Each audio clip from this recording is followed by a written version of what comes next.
नमस्कार। दुनिया के समक्ष आज कोरोना का संकट एक गंभीर चिंता का विषय है। हमारे जनजीवन को बुरी तरह से प्रभावित किया है इसने। यातायात बाधित है, कारखाने बंद हैं, निर्माण कार्य सब बंद हैं, काम धंधे बंद हैं लोगों के। साथ ही स्कूल कॉलेज ये भी प्रभावित हैं, बच्चों की पढ़ाई बाधित है। स्कूल खुलने पर बाकी चीजें तो धीरे धीरे सामान्य हो रही हैं, खुल रही हैं। अनलॉक के साथ ही सारी चीजें सामान्य होने की दिशा में आगे बढ़ रही हैं। लेकिन स्कूलों के खुलने के संबंध में अभी भी संशय है, अभी भी भ्रम बना हुआ है, क्योंकि ये पूरी तरह से बच्चों के स्वास्थ्य से जुड़ा हुआ मसला है। स्कूल बंद होने के कारण बच्चे घर पर हैं, लेकिन सरकार का पूरा प्रयास है कि स्कूल बंद होने के कारण बच्चों की पढ़ाई किसी प्रकार से बाधित ना हो, किसी प्रकार से बंद ना हो। इसके लिए मध्य प्रदेश शासन का जो स्कूल शिक्षा विभाग है उसने अनेक तरह के प्रयास किए हैं, अनेक कार्यक्रम चल रहे हैं, अनेक योजनाएं चल रही हैं। सोच यही है शासन की कि किसी भी स्थिति में बच्चों की पढ़ाई ना रुके। स्कूल शिक्षा विभाग का इन दिनों ये टैगलाइन ही हो गया है कि अब पढ़ाई नहीं रुकेगी। तो क्या हो रहा है मध्य प्रदेश में स्कूली बच्चों की पढ़ाई को निरंतर रखने के लिए क्या क्या कार्यक्रम चल रहे हैं, क्या योजनाएं हैं, इन सब बातों पर चर्चा के लिए आज हमने आमंत्रित किया है श्री लोकेश कुमार जाटव, आयुक्त राज्य शिक्षा केंद्र मध्य प्रदेश शासन। लोकेश कुमार जाटव जी, बहुत बहुत स्वागत है आपका हमारी आज के कार्यक्रम में। धन्यवाद। आपसे पहला प्रश्न तो हम यही करेंगे कि कोविड की जो परिस्थितियां हैं उसको ध्यान में रखते हुए आपके विभाग ने, मध्य प्रदेश शासन ने बच्चों की पढ़ाई को निरंतर करने के लिए क्या क्या इंतजाम किए हैं? ये बात बिल्कुल सही है, जैसा आपने शुरुआत में इंगित किया था कि ये परिस्थितियां हैं बहुत कठिन हैं और बिल्कुल असामान्य परिस्थितियां हैं, ना सिर्फ जो वयस्क हैं उनके लिए भी बल्कि जो बच्चे हैं उनके लिए ज्यादा, क्योंकि इस तरह की परिस्थितियों को सामना करने का जो अनुभव है वो किसी भी बच्चे के पास नहीं था। और विशेषकर शाला बंद होने से जो सीखने में के प्रक्रिया में जो अवरोध उत्पन्न हुआ है, इन सभी चीजों को ध्यान में रखते हुए शासन ने प्रयास किया था कि स्कूल बंद होने के कारण जो सीखने की प्रक्रिया है वो बाधित ना हो। और उसी टैगलाइन को आगे बढ़ाते हुए अब पढ़ाई नहीं रुकेगी की थीम पर हम लोग लगातार काम कर रहे हैं। और इसके लिए सबसे पहले हमने रेडियो स्कूल कार्यक्रम प्रारंभ किया था, जहां पे प्रत्येक दिन सुबह 11 से 12 रेडियो के माध्यम से हम लोग बच्चों तक पहुंच पा रहे हैं। रेडियो पे शैक्षिक गतिविधियां संचालित हो रही हैं। इसके अतिरिक्त कक्षा 9 से 12 के जो बच्चे हैं उनके लिए प्रत्येक दिन 3 से 4 घंटे टीवी पे, दूरदर्शन मध्य प्रदेश पे और जो लोकल केबल ऑपरेटर्स है वहां पे कार्यक्रम संचालित हो रहा है। इसके साथ ही जिन अभिभावक और बच्चों के पास मोबाइल फोन है वहां पे हम व्हाट्सएप के माध्यम से भी डिजिलैब यानी कि डिजिटल लर्निंग एनहेंसमेंट प्रोग्राम, जहां पे हम शैक्षिक गतिविधि आधारित वीडियोस है बच्चों को प्रतिदिन भेज रहे हैं। तो इस तरह से हमने प्रयास किया था अप्रैल से जून के महीने में कि एक घर में टिपिकली 2-3 डिवाइसेस होती ही हैं, तो क्यों ना इन सभी उपकरणों का उपयोग करके बच्चों तक शैक्षिक सामग्री पहुंचाई जाए, टीवी के माध्यम से, रेडियो के माध्यम से, मोबाइल के माध्यम से। जुलाई के प्रथम सप्ताह में मैं टीचर्स को इस बात के लिए धन्यवाद देना चाहूंगा कि इतने मुश्किल समय में भी उन्होंने बहुत ही उत्कृष्ट कार्य किया और घर घर जाकर बच्चों को पाठ्य पुस्तक और वर्कबुक वितरण का काम किया। हम यह सुनिश्चित कर पाए कि हमारे शाला में आने वाले प्रत्येक बच्चे जिसका नाम लिखा हुआ है स्कूल में, उनको हम लोग किताबें और वर्कबुक समय पर डिस्ट्रीब्यूट कर पाएं। इसके साथ ही बड़ी संख्या में जो प्रदेश के बाहर के जो लोग काम करते थे, माइग्रेंट लेबर्स थे, वो जब वापस अपने गांव में आए, हमने उन बच्चों को भी अपनी कार्ययोजना में शामिल किया है। उनके लिए भी निर्देश दिए हैं कि उनमें से प्रत्येक बच्चे को किताब और वर्कबुक है वो पहुंचे। इस तरह से रेडियो, टीवी, मोबाइल, किताबें और वर्कबुक का एक बहुत अच्छा सामंजस्य स्थापित करके हमने जुलाई के प्रथम सप्ताह से हमारा घर हमारा विद्यालय कार्यक्रम प्रारंभ किया था, जो अभी वर्तमान में संचालित हो रहा है। हमारा घर हमारा विद्यालय, ये एक कॉन्सेप्ट आपका था, बहुत ही सुनने में आकर्षक। हम ये जानना चाहेंगे कि घर में विद्यालय ये कैसे चलाते हैं, कैसे चलता है? ये बहुत ही एक रोचक कार्यक्रम है और जिस तरह से इस कार्यक्रम का नाम है, जिस तरह से इसको डिजाइन किया था, और वो इसी सोच से हम लोगों ने इसको डिजाइन किया कि बच्चा स्कूल आने के पहले अपने घर के परिवेश में ही घर के जो बड़े बुजुर्ग हैं, माता पिता हैं, बड़े भाई बहन हैं, उनसे बच्चे बहुत कुछ सीखते हैं। तो ऐसी परिस्थितियों में जब स्कूल नहीं खुल पा रहे हैं तो क्यों ना एक स्कूल जैसा माहौल ही हम घर पे बच्चे को उपलब्ध कराने का प्रयास करें। और हम लोग बार बार इसी चीज पे जोर देते हैं जब हम पालकों से संवाद करते हैं, टीचर से संवाद करते हैं, बच्चों से बात करते हैं, कि स्कूल एक भौतिक जगह ही नहीं है, स्कूल अपने आप में एक सोच है। क्योंकि जब बच्चा स्कूल जाता है तो अपने साथ एक रूटीन उसका एक बन जाता है, उसकी एक दिनचर्या उससे बन जाती है। कब उठना है, कब स्कूल जाना है, स्कूल से वापस आना है, फिर अपने कुछ घर के कुछ काम होते हैं वो बच्चे कर सकते हैं, फिर अपना होमवर्क करते हैं, बड़े भाई बहन या माता पिता बच्चों को पढ़ाते हैं। तो इस तरह से बच्चे की एक दिनचर्या बन जाती है। अगर स्कूल बंद है तो वो दिनचर्या बनी रहे, इसी सोच के साथ हमारा विद्यालय कार्यक्रम प्रारंभ किया गया था, जिसके 2-3 बहुत ही महत्वपूर्ण बिंदु हैं। सबसे पहले ये कि हमने यह प्रयास किया कि क्या बच्चा प्रत्येक दिन कम से कम समय में कितना ज्यादा से ज्यादा पढ़ सकता है। तो 3 से 4 घंटे की एक अवधि है जिसको हमने प्लान किया कि बच्चा दिन में कम से कम 3 घंटे निकाले। हम लोग प्रयास करते हैं कि जो बच्चे पढ़ाई कर रहे हैं, जिन बच्चों के पास डिवाइस है, टीवी, रेडियो, मोबाइल, उसके माध्यम से बच्चों को शैक्षणिक सामग्री मिले। लेकिन इस कार्यक्रम का जो सबसे महत्वपूर्ण बिंदु यह है कि अगर बच्चे के पास टीवी, मोबाइल या रेडियो की उपलब्धता नहीं है, तब भी उसकी पढ़ाई बाधित ना हो। हमने 8 सप्ताह का एक साप्ताहिक लर्निंग पैकेज तैयार किया है। उसका प्रिंट आउट या फोटोकॉपी हमने प्रत्येक बच्चे को उपलब्ध कराने का प्रयास किया है। अगर बच्चे के पास कोई डिवाइस नहीं हो तो भी बच्चा वो प्लानर है जो हमने प्रिंट आउट दिया है उसको अपने सामने रखकर ये देख सकता है कि आज शुक्रवार है, आज मुझे गणित पढ़ना है, आज गणित के मुझे इतने पेजेस की एक्सरसाइज करनी है। तो इस तरह से हमने कार्यक्रम को रचने का प्रयास किया है, जिसका बहुत अच्छा प्रभाव है वो हमें देखने को मिल रहा है। आपने एक वैज्ञानिक तरीके से इसकी पूरी तरह से रचना की, इस कार्यक्रम को आपने तैयार किया ताकि घर में ही विद्यालय जैसा माहौल हो, परिवेश हो और बच्चों को ये ना लगे कि उनका स्कूल बंद है और उनकी पढ़ाई पर कोई असर पड़ रहा है। ये जो हमारा घर हमारा विद्यालय, क्या योजना है, किस तरह से ये चलता है, इसकी क्या कार्यक्रम पर आधारित है? हमारा घर हमारा विद्यालय में हम लोग मूल रूप से जो हिंदी और गणित की मूलभूत दक्षताएं होती हैं वो सिखाने के लिए बहुत ही हम लोगों ने उस तरह से उसको डिजाइन किया है। प्रत्येक दिन हिंदी और गणित आधारित गतिविधियां हैं वो बच्चों से कराई जाती हैं। और वो गतिविधि कैसे करना है, इसका एक इंस्ट्रक्शनल प्रोग्राम रेडियो स्कूल के माध्यम से प्रत्येक दिन 11 से 12 के बीच में हम संचालित करते हैं। कुछ बच्चे ऐसे होते हैं जिन्हें विशेष सहयोग की आवश्यकता होती है, विशेष सहायता की आवश्यकता होती है। ऐसे बच्चों के लिए हमने हमारे जो शिक्षक साथी हैं उनसे अनुरोध किया है, उनसे अपील की है कि आप प्रत्येक दिन ऐसे 5 बच्चों जो सबसे ज्यादा जिनको आवश्यकता है, जिनके पास कोई डिवाइस भी नहीं है सीखने के लिए, ऐसे बच्चों के पास जाएं, उनसे गहन संपर्क करें और उन्हें निरंतर सपोर्ट देने का प्रयास करें। यदि किन्हीं कारणों से, किन्हीं परिस्थितिवश अगर गृह संपर्क करना संभव नहीं है तो कम से कम बच्चों से फोन पे बात करें। और हम उसकी डेली मॉनिटरिंग भी कर रहे हैं। हमने एक बहुत ही मजबूत MIS सिस्टम क्रिएट किया है जिसके माध्यम से किन स्कूल्स की रिपोर्ट हो रही है, कौन से टीचर्स रिपोर्ट कर रहे हैं, कौन से टीचर्स हैं जो फील्ड पे जा रहे हैं, वो हमारे पास शालावार और शिक्षक का नाम आ गया है। तो कई बार ऐसा प्रतीत होता है कि क्योंकि हमारे शिक्षकों की संख्या प्रदेश में बहुत ज्यादा है तो हमारे शिक्षक अदृश्य है, हम उन्हें ट्रैक नहीं कर सकते हैं। लेकिन हमने इस तिलिस्म को भी तोड़ने का प्रयास किया है और एक ऐसी MIS आधारित व्यवस्था बनाने का प्रयास किया है जिसको हम नाम बार ट्रैक कर सकते हैं कि हमारे कौन से शिक्षक साथी हैं जो कार्य कर रहे हैं, मैदान पे बच्चों को सपोर्ट कर रहे हैं, गृह संपर्क कर रहे हैं, बच्चों को फोन कर रहे हैं और हमें रिपोर्ट अपडेट करा रहे हैं। तो बहुत उपयोगी ये कार्यक्रम है, हम ये कह सकते हैं। दैनिक आधार पर किन विषयों पर और किस अवधारणा पर आधारित है ये कार्यक्रम हमारा घर हमारा विद्यालय? जैसा कि मैंने पूर्व में बताया कि गणित और हिंदी 2 ऐसे विषय हैं जहां पे राष्ट्रीय उपलब्धि सर्वे जो 2017 में हुआ था वहां पे प्रदेश के बच्चों का जो प्रदर्शन था वो अपेक्षा के अनुरूप नहीं था। तो एक सोच विकसित हुई कि क्यों ना इस समय को, जब हमारे नियमित शाला बंद है और शिक्षक जब बच्चों के साथ नहीं पहुंच सकते हैं, तो बच्चों का जो ज्ञान और कौशल का स्तर है उसको और मजबूत किया जाए और जो मूलभूत दक्षताएं होती हैं हिंदी और गणित की, उसी पे आधारित ये पूरा कार्यक्रम संचालित हो रहा है।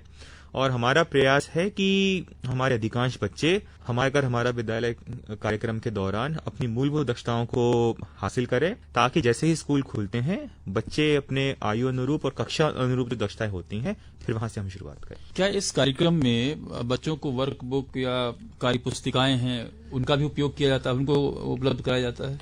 बिल्कुल। हिंदी और विशेषकर गणित ऐसा विषय है जो जितना ज्यादा आप अभ्यास करते हैं उतना ज्यादा विषय में जो विषय वस्तु की समझ होती है वो अच्छी होती है, मजबूत होती है। और ग्रामीण परिवेश में जो बच्चे आते हैं कई बार उनके पास अभ्यास के बहुत ज्यादा अवसर उपलब्ध नहीं होते हैं, इसलिए हमने किताबों के साथ साथ बच्चों को वर्कबुक भी दी है, अभ्यास पुस्तिका दी है।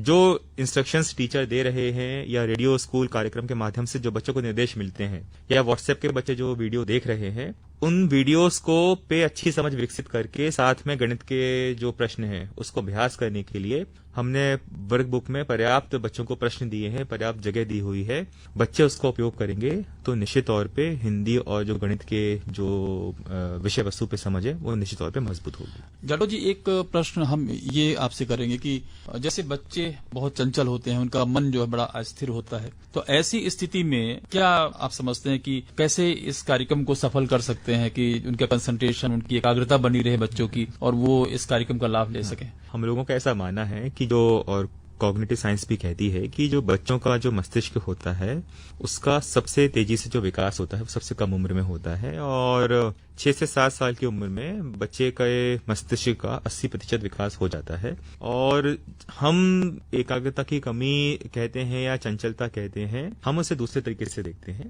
कि जो बच्चों में जो सीखने की शक्ति होती है और सीखने का जो पोटेंशियल होता है छोटे उम्र के बच्चों में, वो बड़े उम्र के बच्चों से ज्यादा होता है।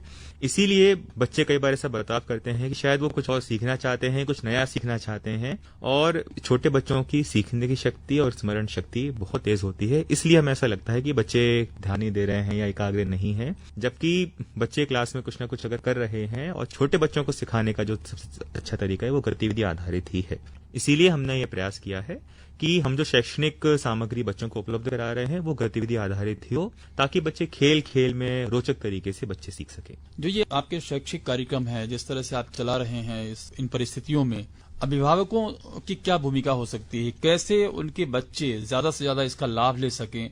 आप क्या उम्मीद करते हैं, क्या उनसे आपकी अपेक्षाएं हैं? ये बहुत ही महत्वपूर्ण प्रश्न है और हमारे कार्यक्रम को सफल बनाने के रूप में अब जो अभिभावक हैं उनकी भूमिका बहुत ही अत्यंत महत्वपूर्ण है। उत्तर पे सीधे आने के पहले मैं जो कार्यक्रम सुन रहे हैं अभिभावक, उनसे मेरी यह अपील है कि कृपया करके किसी भी पालक के मन में ये संचय, ये शंका ना आए कि वो खुद बहुत ज्यादा, अगर वो शैक्षिक उपलब्धि नहीं है या बहुत उनके पास एक उच्च डिग्री नहीं है या खुद अशिक्षित हैं, तो बच्चों को सपोर्ट नहीं कर सकते। ऐसा बिल्कुल भी नहीं है। कई बार बच्चों को अकादमिक सपोर्ट से ज्यादा नॉन अकादमिक सपोर्ट होता है, उसकी आवश्यकता होती है। तो जो पालक हैं, अभिभावक हैं, मेरा उनसे आग्रह है कि कृपया अपने बच्चों को निरंतर पढ़ने के लिए प्रेरित करते रहें, रोज स्कूल जाने के लिए प्रेरित करें, और जितना ज्यादा संभव हो जब बच्चा पढ़ रहा हो उस समय बच्चों से कोई और कार्य ना कराया जाए, उन्हें कोई और काम करने के लिए ना कहा जाए। जिस तरह से स्कूल का रूटीन होता है,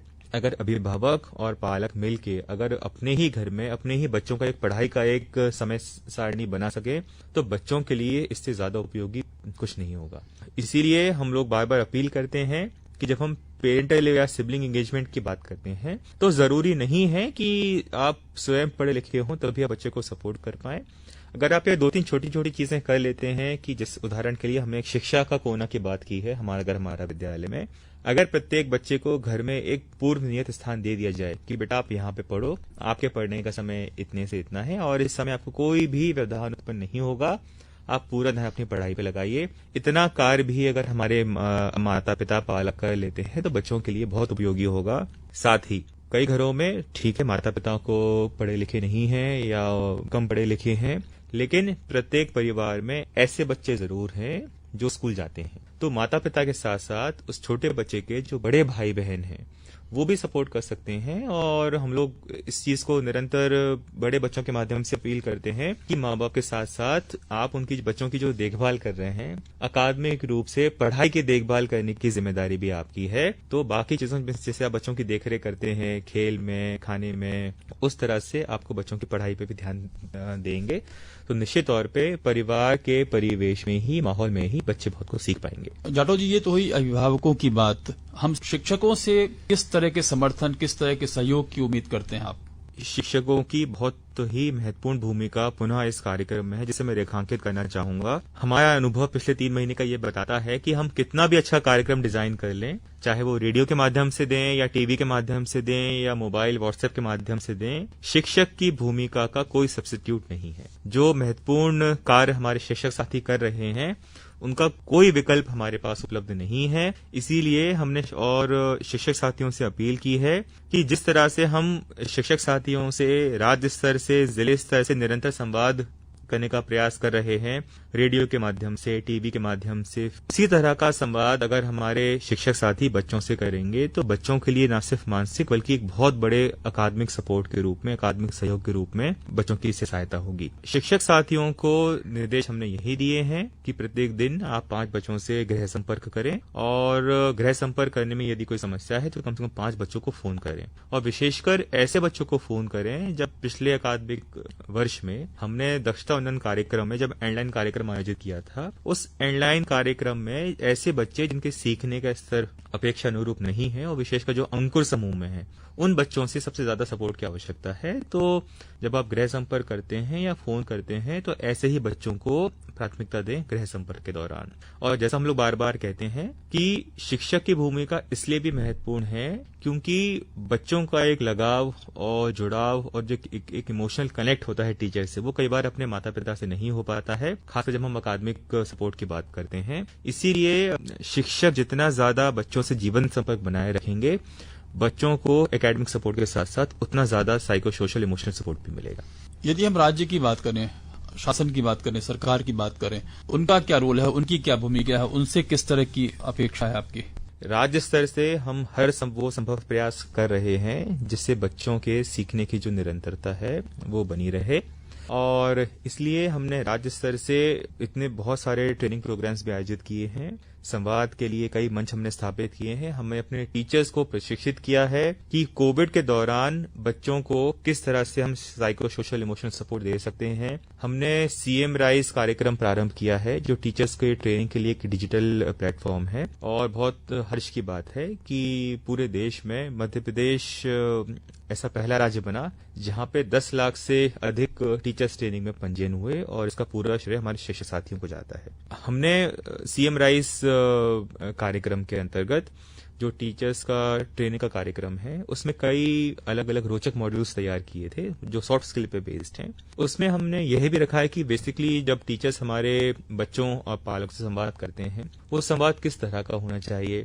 उसमें किस तरह के शब्दों का उपयोग हो, किस तरह के वाक्यों का उपयोग हो, और जब हमारे टीचर्स बच्चों तक या पेरेंट्स तक पहुंचे तो उनको लगे कि हाँ कोई हमारी चिंता करने वाला है, हमारे टीचर है, हमारे शिक्षक साथी हैं। तो इस तरह से हमने प्रयास किया है राज्य स्तर से कि कैसे हम टीचर्स के माध्यम से, शिक्षकों के माध्यम से, विभाग के माध्यम से हमारे स्कूल में पढ़ने वाले जो बच्चे हैं प्रत्येक बच्चे तक, प्रत्येक परिवार तक पहुंच पाए। यदि किसी विद्यार्थी को, किसी छात्र को किसी प्रकार की शैक्षिक समस्या आती है, कोई आवश्यकता है, कोई मार्गदर्शन की आवश्यकता होती है, तो उसे कहाँ संपर्क करना चाहिए?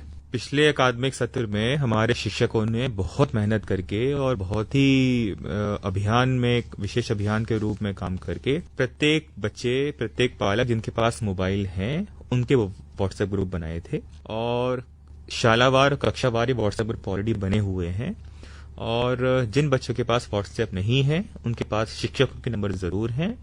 तो हमने प्रयास किया है और टीचर्स को और हमारे पालकों को, बच्चों को ये बताया हुआ है, बार बार ये जानकारी देते हैं, आपको किसी भी तरह की अकादमिक समस्या आती है तो आप अपने शिक्षक को फोन लगाएं।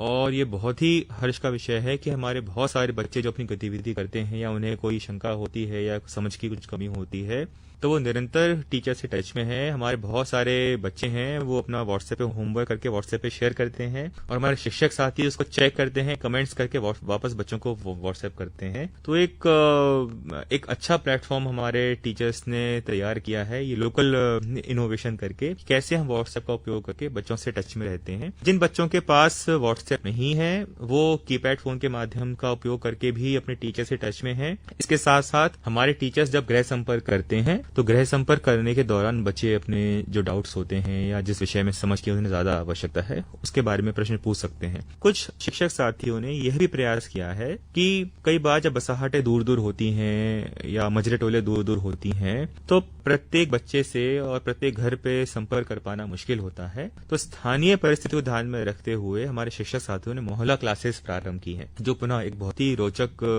कॉन्सेप्ट है कि आसपास के 5-6 बच्चों को सोशल डिस्टेंसिंग का नॉर्म्स का पालन करके बच्चों को बिठाते हैं और एक छोटी सी एक इनफॉर्मल सी क्लास है वहां पे संचालित होती है। और हमारे बहुत सारे शिक्षक साथियों ने तो अपने स्वयं के खर्चे पे व्हाइट बोर्ड भी क्रय कर लिए हैं, जो अपनी मोटरसाइकिल पे वो रखते हैं और मोहल्ला क्लास में जाते हैं, उस बोर्ड को दीवार के आगे लगा देते हैं और छोटे छोटे बच्चे होते हैं 8-10 के ग्रुप में, उनको बिठा के वहां पे क्लास संचालित करते हैं।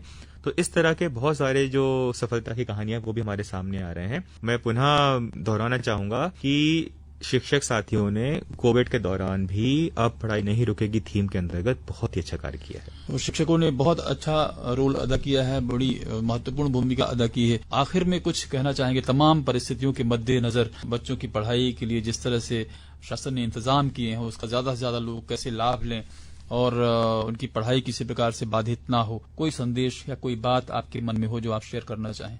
कोविड की जो परिस्थितियां थी उन्होंने हमें बहुत कुछ सिखाया है और चुनौती के रूप में हम अगर अच्छे से प्लानिंग करें और चुनौती किस तरह की है उसको ठीक से समझ लें तो हम चुनौती को अवसर के रूप में जरूर कन्वर्ट कर सकते हैं। और इसी थीम को आगे बढ़कर हमने हर वो संभव प्रयास किया है कि बच्चों की सीखने की जो प्रक्रिया है वो बाधित ना हो और इसी तरह का प्रयास हमारे शिक्षक साथी कर रहे हैं। कुछ बहुत अच्छा कर रहे हैं, कुछ साथियों को और मेहनत करने की आवश्यकता है। निश्चित तौर पे वो प्रेरणा लेंगे अपने साथियों से और अच्छा काम करने का प्रयास करेंगे। और हमारे जो अभिभावक हैं, पालक हैं, उनसे यही अपील है कि आने वाले समय में जो पढ़ाई है उसका महत्व और ज्यादा बढ़ जाएगा। हमारे अर्थव्यवस्था में जिस तरह से बदलाव हो रहे हैं, नौकरी के जिस तरह से अवसर बन रहे हैं, उसके लिए बहुत ही आवश्यक है कि हम अपने बच्चों को तैयार करके रखें आने वाले 20 साल के लिए, आने वाले 15 साल के लिए। और ये तैयारी है, ये स्कूल के माध्यम से ही होगी, किताबों के माध्यम से ही होगी, पढ़ाई के माध्यम से ही होगी। इसलिए निरंतर अपने बच्चों को प्रोत्साहित करें, उनका आत्मविश्वास बढ़ाते रहें कि आप पढ़ाई करें, एक बहुत अच्छा भविष्य आपकी राह देख रहा है। जी, तो बहुत अच्छा भविष्य राह देख रहा है। आपदा में भी अवसर तलाशने की जो प्रक्रिया है उस पर राज्य शिक्षा केंद्र ने बहुत अच्छा उदाहरण पेश किया है और इन विषम परिस्थितियों में भी बच्चों की शिक्षा दीक्षा को जारी रखने के लिए तमाम ऐसे नवाचार, तमाम तरह के इनोवेटिव कार्यक्रम चलाए गए हैं जिनका बड़ा सकारात्मक असर भी हो रहा है। लोकेश कुमार जाटव जी, बहुत बहुत धन्यवाद आपका इतनी महत्वपूर्ण जानकारी हमसे साझा करने के लिए, हमसे बात करने के लिए। धन्यवाद, नमस्कार।